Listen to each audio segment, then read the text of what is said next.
আমাদের জন্য কাজ করে গেছেন, বাংলার মাটির মানুষদের জন্য কাজ করে গেছেন এবং তার যে নেতা কর্মীরা আছেন তারা কিন্তু কাজ করে গেছেন।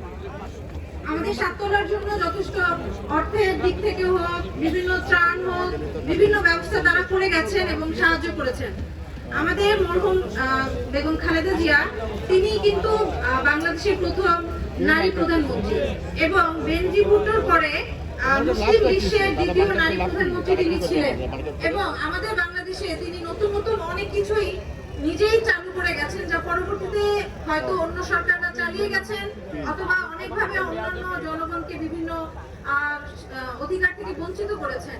তিনি যে তার হয় কর্মের কথা বললে শেষ হবে না, কিন্তু আমি কিছু জিনিস তুলে ধরতে চাই যে হচ্ছে যে মেয়েদের জন্য অবৈতনিক শিক্ষা তিনি চালু করে গেছেন, বিধবা ভাতা, তারপরে হচ্ছে যে বয়স্ক ভাতা, প্রাথমিক যে শিক্ষাটা বাধ্যতামূলককরণ সবকিছু তিনি করে গেছেন।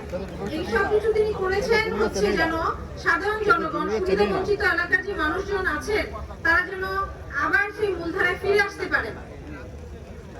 আচ্ছা, পরবর্তীতে হচ্ছেন যে তিনি যে অত্যাচারিত হওয়ার পরও তাকে কিন্তু বলা হয়েছিল যে আপনি দেশ ছেড়ে চলে যান, চলে গেলে আপনাকে চিকিৎসার জন্য বিদেশে পাঠানো হবে, তাকে উন্নত মানের সব ব্যবস্থা দেওয়া হবে, কিন্তু সে বলেছেন যদি আমার মৃত্যু হয় তাহলে এই বাংলার মাটিতেই আমার মৃত্যু হবে, কোথাও যাব না।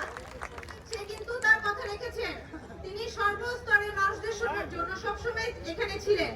তারই হচ্ছে আমাদের শহীদ জিয়াউর রহমান স্যার এবং আমাদের যে মরহুম বেগম খালেদা জিয়ার কৃতি সন্তান জনাব তারেক রহমান স্যার আমাদের এই 17 আসনে কিন্তু সংসদ সদস্য প্রার্থী হিসেবে দাঁড়িয়েছে।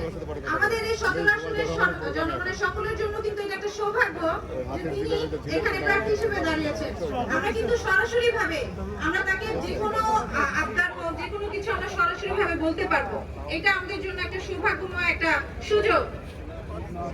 আমরা সাততলার কিছু সমস্যা এখন তুলে ধরি, যেহেতু আমি সাততলার সুবিধা বঞ্চিত এলাকা থেকে এসেছি।